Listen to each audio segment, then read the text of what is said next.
गाजियाबाद शहर भारतीय राज्य उत्तर प्रदेश में स्थित गाजियाबाद एक औद्योगिक शहर है जो सड़कों एवं रेलों द्वारा अच्छी तरह से जुड़ा हुआ है। यह शहर अपने आप में गाजियाबाद जिले का मुख्यालय है और दिल्ली के पूर्व और मेरठ के दक्षिण पश्चिम में स्थित है। गाजियाबाद शहर का नाम सुनते ही आंखों के सामने बड़े बड़े कल कारखाने, चिमनी से निकलने वाले धुएं और सड़कों पर दौड़ते सरपट वाहनों की तस्वीरें आंखों के सामने तैरने लगती हैं। लेकिन इस शहर की एक और छवि भी उभरती है जिसमें गाजियाबाद शहर दबंग सा दिखाई पड़ता है। इसमें रहने वाले ज़्यादातर लोगों का स्वभाव बहुत ही तेज तर्रार और दबंग माफिक माना जाता है।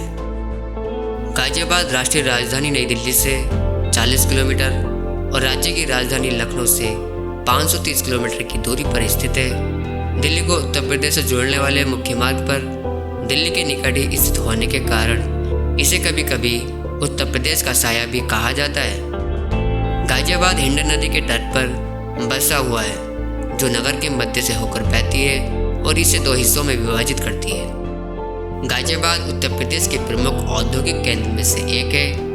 यह कानपुर के बाद उत्तर प्रदेश का दूसरा सबसे बड़ा औद्योगिक नगर है।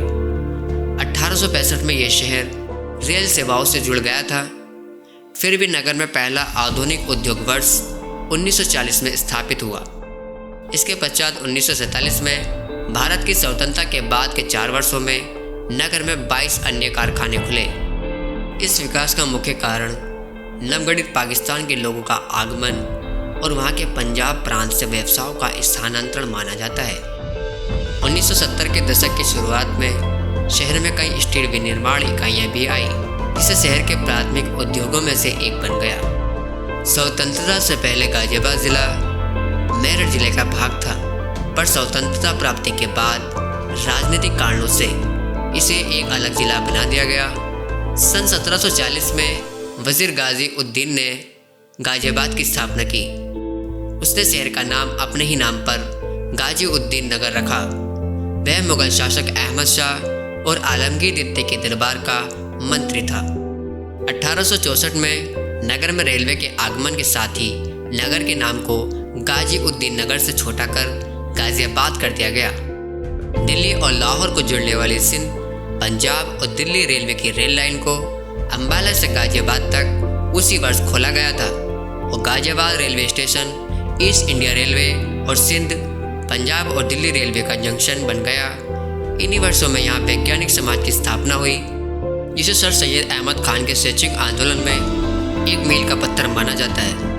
आज के इस मॉडर्न शहर पर कई शासकों ने अपनी हुकूमत चलाई जिसमें हिंदू राजाओं से लेकर मुगल शासक शामिल हैं। मुगलों ने इस शहर को 4 आलीशान दरवाज़ों के भीतर बसाया था। इन 4 दरवाज़ों में Dasna gate, Delhi gate, Shahani gate और शाही गेट शामिल है। इन दरवाज़ों के अलावा इस शहर में लगभग 14 फीट लंबे स्तंभ आज भी मौजूद हैं। गाजीउद्दीन नगर का नाम तब बदला गया जब यहाँ रेलवे स्टेशन की लाइन भी खुली। इसके बाद इसका नाम छोटा करके गाजियाबाद कर दिया गया। समय के साथ चौथा दरवाज़ा यानी शाही गेट का नाम बदला गया। अब इसका नाम बदलकर बाजार गेट हो गया है। आज़ादी के बाद एक बार फिर इसी गेट का नामकरण हुआ। इस बार नाम बदलकर जवाहर गेट रख दिया गया जो आज तक प्रचलन में है, जबकि बाकी तीनों दरवाज़ों के नाम अभी तक वही हैं जैसे पहले हुआ करते थे। इस शहर ने अंग्रेजों के अत्याचार के खिलाफ भी आवाज़ उठाने में अहम भूमिका निभाई थी। यही 1857 में स्वतंत्रता सेनानियों और अंग्रेजों के बीच झड़प भी हुई थी। यहाँ सामाजिक, आर्थिक, राजनीतिक, औद्योगिक और कृषि के हर क्षेत्र में लगातार उन्नति हुई है।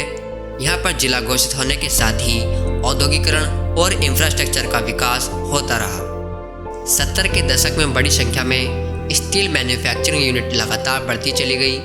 इसी दौर में इलेक्ट्रॉनिक्स इंडस्ट्री का भी विस्तार हुआ था। इसी समय भारत इलेक्ट्रॉनिक्स लिमिटेड और सेंट्रल इलेक्ट्रॉनिक्स लिमिटेड की भी स्थापना की गई। यह मोहन्स 1949 टाटा जैसी कंपनी भी आना शुरू हो गई। यहाँ धीरे धीरे पैर पसार रहा उद्योग आज बहुत बड़े स्तर तक पहुँच चुका है। आज गाजियाबाद की एक बड़ी पहचान इसमें मौजूद इंडस्ट्रीज ही है। इस शहर में घुसते ही बड़ी बड़ी फैक्ट्री और बिल्डिंग्स दिखाई पड़ती हैं।